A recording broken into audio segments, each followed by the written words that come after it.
नमस्ते, मैं श्रद्धा। मेरे 2 बच्चे हैं, एक 13 साल का बेटा है और 7 साल की बेटी है। मैं मेरे बच्चों को होम स्कूल कर रही हूँ और ये जो वीडियो है इसमें मैं इस बारे में बात करने वाली हूँ कि मैंने होम स्कूलिंग या अनस्कूलिंग का डिसीजन कैसे लिया, क्यों लिया और ऐसा क्या हुआ मेरी लाइफ में कि मुझे ये डिसीजन लेना ज़रूरी लगा। तो मैं इस टॉपिक के ऊपर बात करने वाली हूँ क्योंकि ये एक सवाल कि आपने बच्चों को होम स्कूल क्यों कर रहे हैं या अनस्कूल आपने कैसे किया, ये बहुत ही फ्रीक्वेंटली आस्क्ड क्वेश्चंस है। बहुत सारे पेरेंट्स ये सवाल मुझसे पूछते रहते हैं, तो मैंने सोचा कि इसके ऊपर एक वीडियो बनाया जाए और इसमें मैं अपनी पूरी स्टोरी आपको बताऊंगी कि किस तरीके से ये डिसीजन हमने लिया। शुरू करने से पहले मैं आपको थोड़ा सा फ्लैशबैक में लेके जाती हूँ। 2010 में दुबई से मैं और मेरे हस्बैंड इंडिया रिटर्न आए क्योंकि रिसेशन चल रहा था, काफ़ी बुरा रिसेशन था यूएई में उस टाइम पे। और एक तरीके से हमारे लिए अच्छा ही था क्योंकि हम लोग 2010 में रिसेशन की वजह से रिटर्न आए और आने के बाद मेरे हस्बैंड जो कि बहुत ही पैशनेट सिविल इंजीनियर हैं, उन्हें अपना एंटरप्रेन्योरशिप जर्नी शुरू करना था, उन्हें अपना खुद का बिजनेस करने का बहुत साल से उनका एक ड्रीम था जो रिसेशन की वजह से एक्चुअली शुरू हुआ। और रिटर्न आने के बाद इंडिया में उन्होंने कहा कि मैं अपना बिजनेस करना चाहता हूँ। उन्होंने अपनी एक कंसल्टेंसी और कंस्ट्रक्शन फर्म एस्टैब्लिश करके उसे बिल्ड करना शुरू किया। मैं सॉफ्टवेयर इंजीनियरिंग लाइन से हूँ, मैंने एमटेक किया है, पर मैं सिविल बैकग्राउंड से नहीं हूँ, इसलिए इनिशियली मैंने उनका बिजनेस ज्वाइन नहीं किया था क्योंकि मैंने कहीं और जॉब किया। पर उनका बिजनेस ज्वाइन करने का वैसे तो मेरा कोई इरादा इनिशियली था भी नहीं क्योंकि सिविल में मुझे ज़्यादा इंटरेस्ट भी नहीं था उस टाइम पे। तो उन्होंने अपना बिजनेस बिल्ड करना शुरू किया, मैंने जॉब करना शुरू किया। हमारा बेटा तब 1.5 साल का या ऑलमोस्ट 1.5-2 साल का था और उस टाइम पे बहुत ही फास्ट मेरे हस्बैंड का बिजनेस ग्रो हुआ क्योंकि उनका काफ़ी अच्छा एक्सपीरियंस था, वो काफ़ी पैशनेट भी है, तो उनका बिजनेस बहुत ही जल्दी ग्रो होना शुरू हुआ और उन्हें ज़रूरत थी कि कोई घर का उन्हें सपोर्ट करे डे टू डे ऑपरेशंस में। तो उन्होंने मुझसे कहा कि ज्वाइन कर लो एज अ पार्टनर और डे टू डे ऑपरेशंस देख सकती हो क्योंकि टेक्निकल लाइन से मैं नहीं हूँ, तो या फिर मार्केटिंग कर सकती हो। तो मैंने उनसे कहा कि मैं तो मार्केटिंग लाइन से भी नहीं हूँ और सिविल से भी नहीं हूँ, तो मैं क्या करूँगी। इनिशियली मैं कन्विंस नहीं थी, पर उन्होंने कहा नहीं अभी ज़रूरत है तो you join at this time और हम देखेंगे how it goes, will decide. तो मैंने मेरे हस्बैंड का बिजनेस ज्वाइन किया जिसका नाम है e construct design and build private limited और हम दोनों ने इस कंपनी को बिल्ड करना शुरू किया। 2012 से मैं एक्टिवली इन्वॉल्व हुई बिजनेस में और जब इस बिज़नेस को बिल्ड करने लगी तो ऑन जॉब मैं काफ़ी सारी चीज़ें मैंने भी सीखी और काफ़ी अच्छे से हमने बिज़नेस को बिल्ड करना शुरू किया और बहुत ही जल्दी। और सारा जो रिक्रूटमेंट का डिपार्टमेंट था, प्लेसमेंट का, रिक्रूटमेंट का, वो मेरे पास था और plus HR, admin, marketing, accounts, ये सारे डिपार्टमेंट्स मैं देखती थी और जो टेक्निकल डिपार्टमेंट था वो संभालते थे। तो इस पूरे प्रोसेस में हमें काफ़ी सारे इंजीनियर्स की ज़रूरत रहती थी जिसमें हम एक्सपीरियंस, इंटरमीडिएट और फ्रेशर लेवल, ऐसे तीनों ही लेवल्स के टीम मेंबर्स को ढूंढते रहते थे।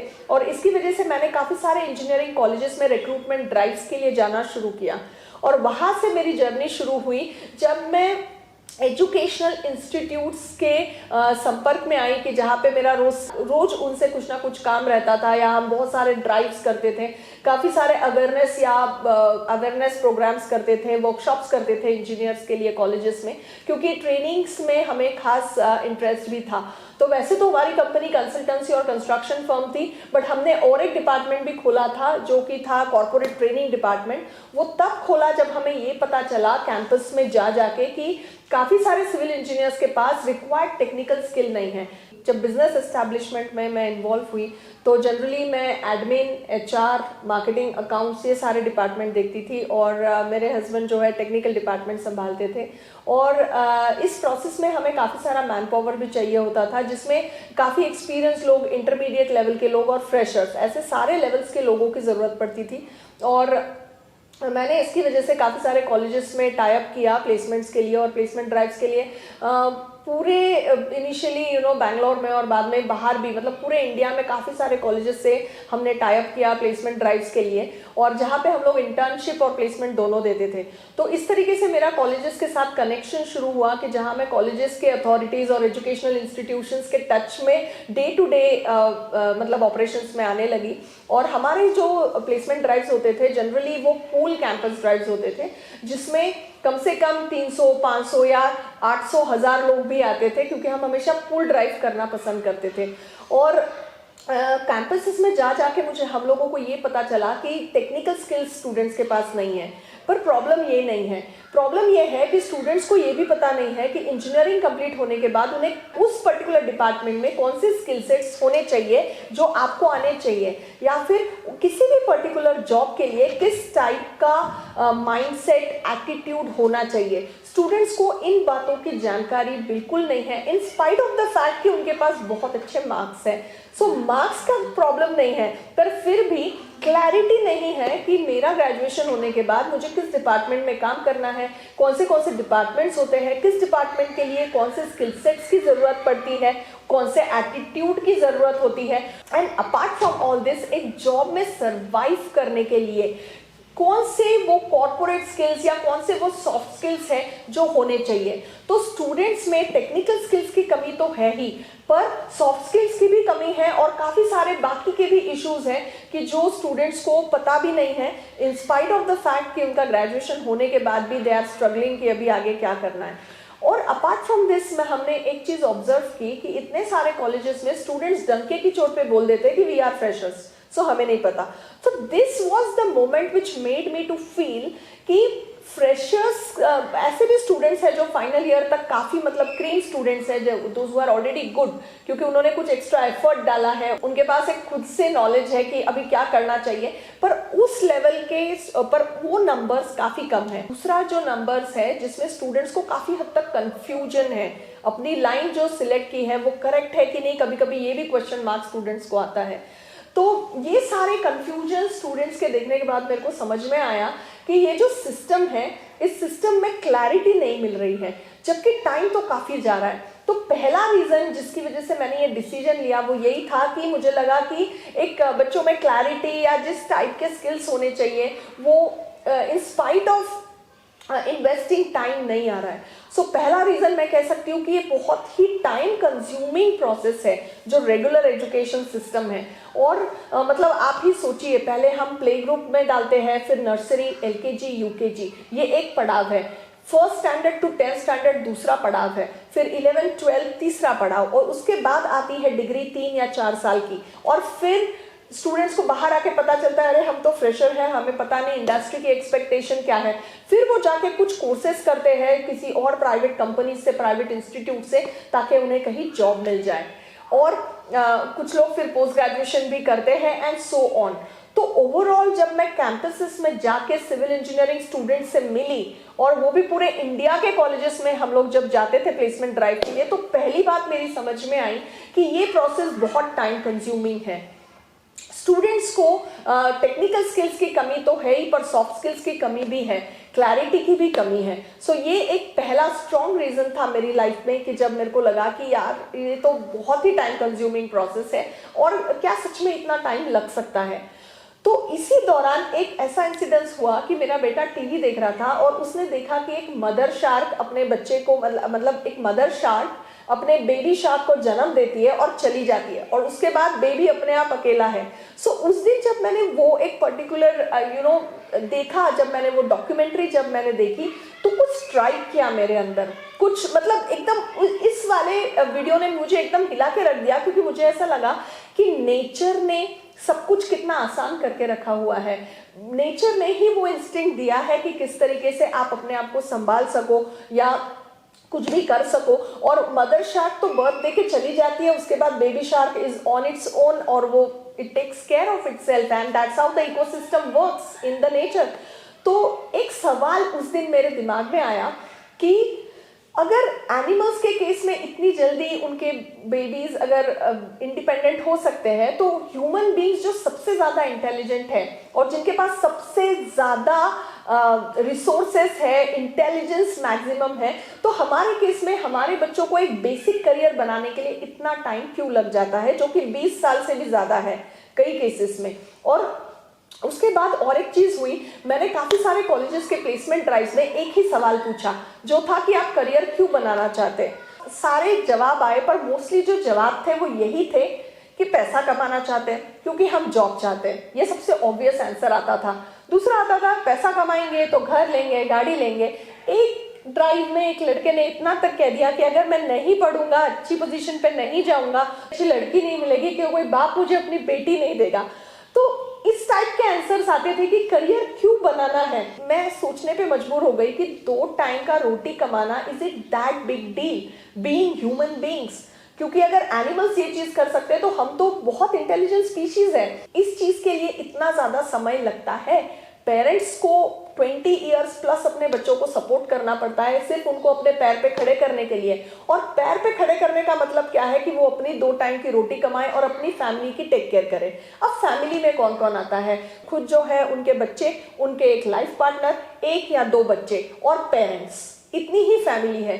तब मेरे को ऐसा एक सवाल आया मेरे दिमाग में कि क्या ये छोटी सोच नहीं है कि हमारे बच्चों को बस अपनी फैमिली की टेक केयर करनी है? इंस्टेड ऑफ दैट, अगर बहुत ही यंग एज से हम उनके दिलो दिमाग में डाल दें कि being a human being you are the most intelligent species, so taking care of only your family कोई बड़ी बात नहीं है। आपको अपने सोसाइटी के लिए कंट्रीब्यूट करना चाहिए, कम्युनिटी के लिए कंट्रीब्यूट करना चाहिए अपार्ट फ्रॉम फैमिली, और आपको अपनी कंट्री के लिए कुछ करना चाहिए, इंटरनेशनल लेवल पे कुछ करना चाहिए, ह्यूमन काइंड के लिए कुछ करना चाहिए, प्लैनेट के लिए कुछ करना चाहिए। जस्ट इमेजिन अगर हम ये सारी चीजें हमारे एजुकेशन सिस्टम में उतने ही इंपॉर्टेंस के साथ डाल दें जितना हम importance science, maths, English, history, geography को देते हैं, तो लाइफ जो हमारे यूथ्स की जो लाइफ है वो बिल्कुल अलग डायरेक्शन में होगी। ये एक रीजन था कि मैंने ये होम स्कूलिंग या अनस्कूलिंग का डिसीजन लिया। अब अगला रीजन ये था कि मैंने देखा कि बहुत सारे पेरेंट्स को बहुत स्ट्रेस रहता है और मैक्सिमम स्ट्रेस बच्चों की पढ़ाई का रहता है। मेन ये एक रीजन हर पेरेंट्स की लाइफ में होता है कि बच्चों की पढ़ाई इज अ बिग स्ट्रेस। और मैंने ये भी ऑब्जर्व किया कि एलकेजी, यूकेजी, फर्स्ट स्टैंडर्ड के जो प्रोजेक्ट्स टीचर्स देते हैं, काफी सारे स्कूल्स में प्रोजेक्ट्स दिए जाते हैं और मदर्स बैठ के प्रोजेक्ट्स करती है। किसी केस में मैंने देखा मदर्स बैठ के होमवर्क करती है। तो तब मेरे को लगा कि क्या ये सही है कि मदर्स या फादर्स को इतना ज्यादा स्ट्रेस से गुजरना पड़ता है? और ये स्ट्रेस सिर्फ पढ़ाई का नहीं होता, पर ये चिंताएं काफी दूसरी टाइप की भी होती है, जिसमें कॉन्स्टेंटली हमारे बच्चों को पड़ोसी के बच्चों से कंपेयर किया जाता है, या फिर उन्हें सोसाइटी में किसी से भी कॉन्स्टेंट कंपैरिजन। और इस कंपैरिजन की वजह से आधे से ज्यादा पेरेंट्स अपने बच्चों में वो स्ट्रेस डाल देते हैं। मतलब खुद स्ट्रेसफुल होते हैं और इस प्रेशर की वजह से वो स्ट्रेस बच्चों में भी जाता है। ये चीज को मैंने ऑब्जर्व किया और ये एक रीजन की वजह से फिर मैंने डिसीजन लिया कि yes, now I need to look for a alternative method. अब अगली चीज ये थी कि पहला तो था कि टाइम कंज्यूमिंग प्रोसेस है, स्ट्रेसफुल प्रोसेस है, पर फिर मैं काफी सारे कॉलेजेस में जब जाती थी प्लेसमेंट ड्राइव्स के लिए, तब मैंने एक चीज नोटिस किया कि इन्वेस्टमेंट बहुत हाई है।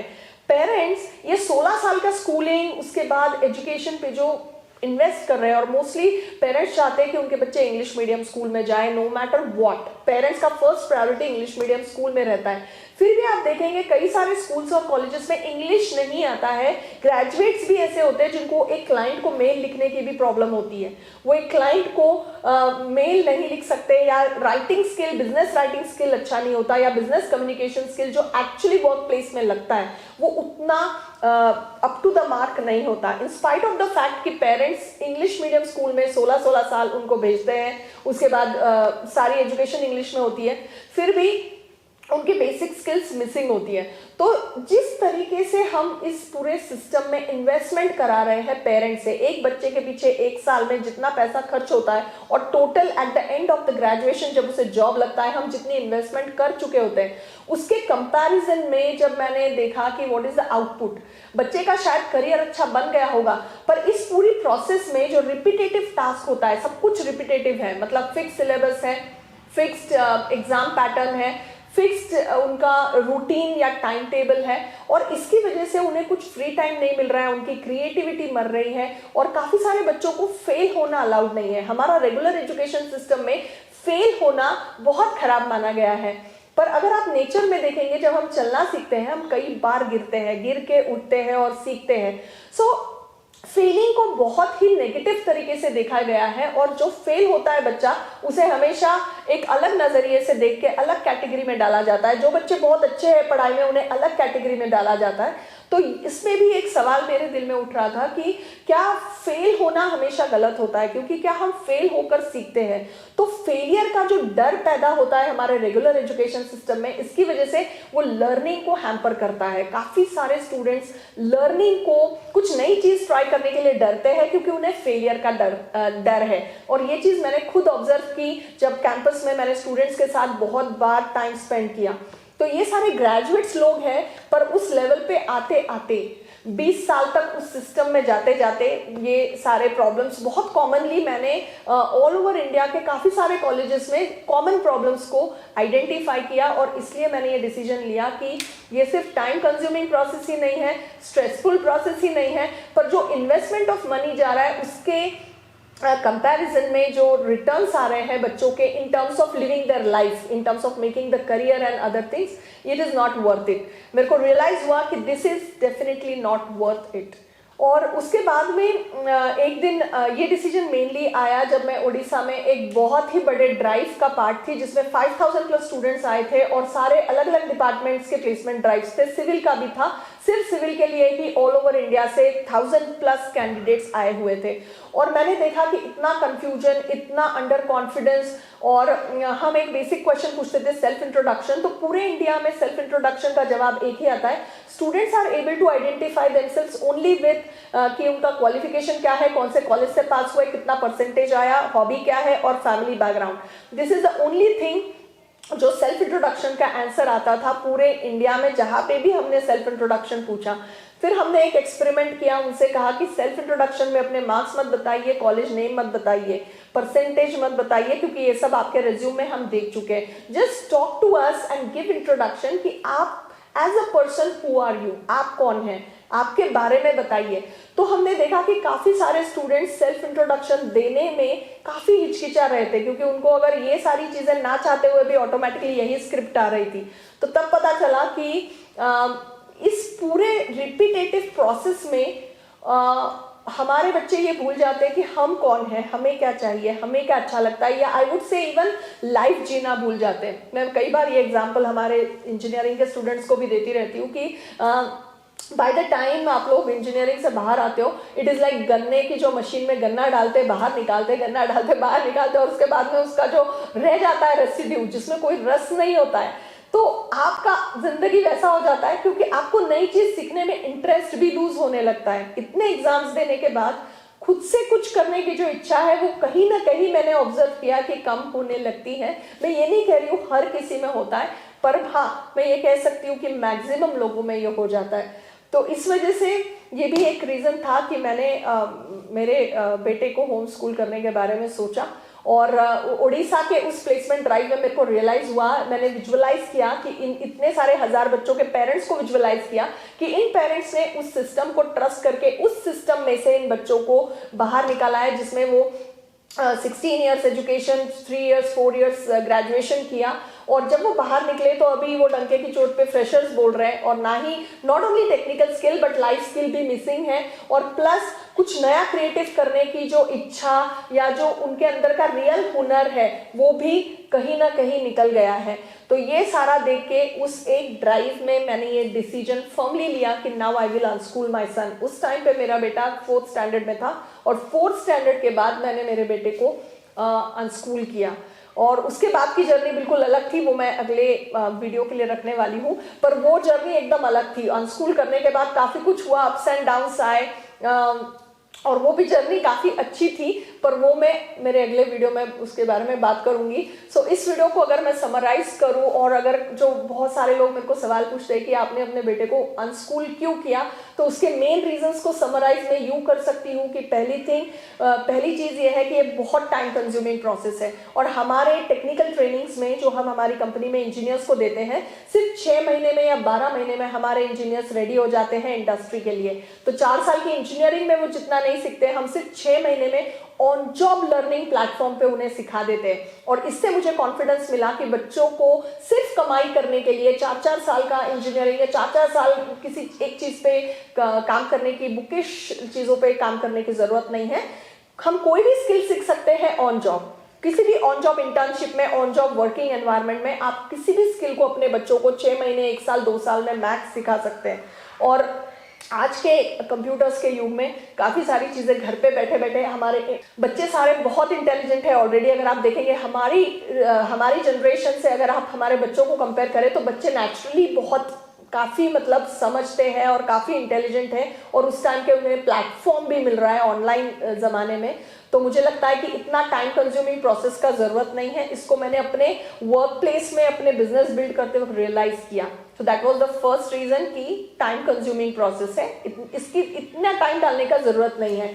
सोचिए अगर यही टाइम हम हमारे बच्चे को फ्री दे, तो उस फ्री टाइम में वो अपनी क्रिएटिविटी कितनी यूज कर सकते हैं, कितना कुछ लाइफ जी सकते हैं और एक्सप्लोर कर सकते हैं स्ट्रेसफुल जिंदगी जीने की बजाय। तो ये हो गया पहला रीजन।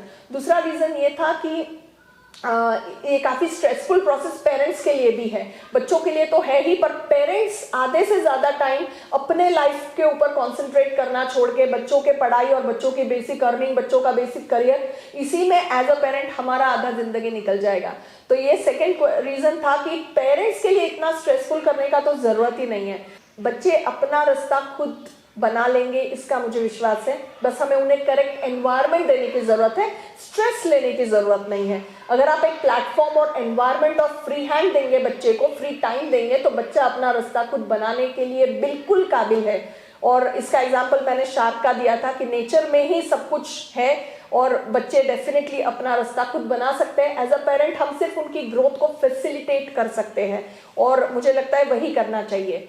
और तीसरा रीजन ये था कि जो इन्वेस्टमेंट है, द काइंड ऑफ इन्वेस्टमेंट हमारे रेगुलर एजुकेशन सिस्टम में जा रही है, it is definitely not worth it. इतना इन्वेस्टमेंट करके जो रिटर्न्स आ रहे हैं, वो वर्थ इट लगता ही नहीं है। मैं कभी कभी सोचती हूँ मतलब कि अगर इतने पैसे अगर पर ईयर 1-1 लाख हम साइड में डाल देंगे 20-20 ईयर्स के लिए म्यूचुअल फंड्स में, या किसी सही जगह पे हम 1-1.5 लाख रुपए अगर इन्वेस्ट भी कर देंगे, तो 20 साल के बाद बच्चा वैसे ही उस जमा पूंजी से अपना कोई बिजनेस खोल लेगा या अपना कुछ ना कुछ तो कर ही लेगा।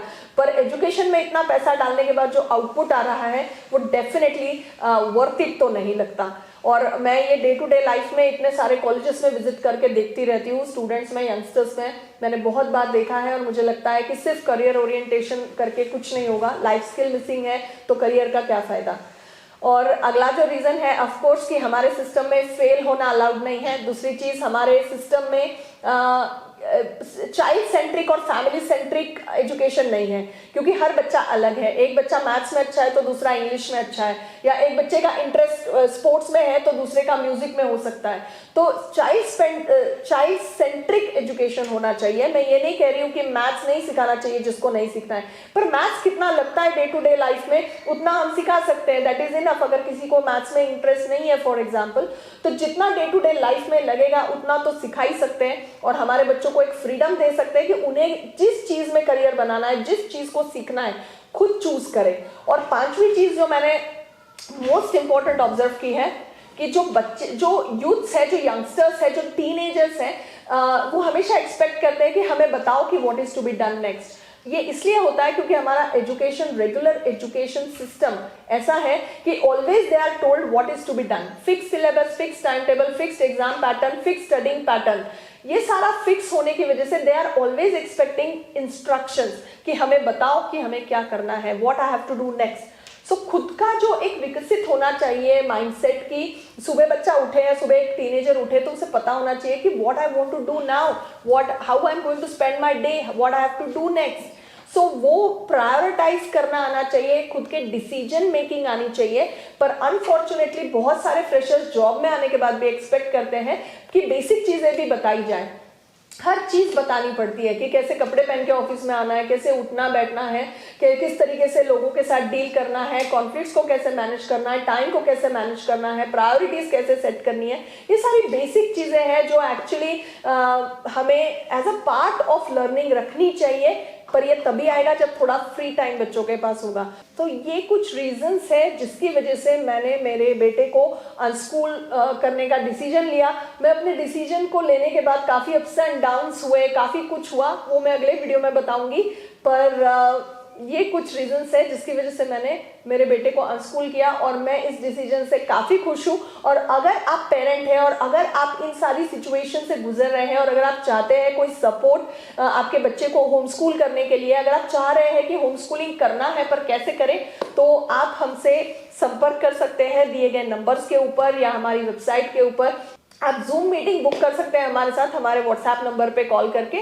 और मुझे बहुत खुशी होगी अगर मैं किसी पेरेंट को इस मैटर में कुछ भी हेल्प कर सकूं, या अगर आपको कुछ भी पूछना है तो आप हमसे पूछ सकते हैं। अगर ये वीडियो आपको पसंद आई हो तो प्लीज लाइक कर दीजिए, चैनल को सब्सक्राइब कीजिए और ये वीडियो ज्यादा से ज्यादा पेरेंट्स के पास पहुंचाइए जो सिमिलर सिचुएशंस में से गुजर रहे हैं और जो अपने बच्चों को होम स्कूल या अनस्कूल करना चाहते हैं। इसके बारे में ज्यादा जानकारी हमारी वेबसाइट के ऊपर भी दी गई है। सो इस वीडियो में इतना ही। मेरे अगले वीडियो में मैं बात करूंगी कि अनस्कूल करने के बाद आप क्या क्या एक्सपेक्ट कर सकते हैं, आपकी लाइफ कैसी होने वाली है। स्पेशली अगर आप रेगुलर स्कूलिंग मेथड से सडनली अनस्कूलिंग में आओगे तो आपका रूटीन, आपका लाइफ कैसा होगा, आप कैसे सोचेंगे और क्या क्या चैलेंजेस आप फेस करेंगे।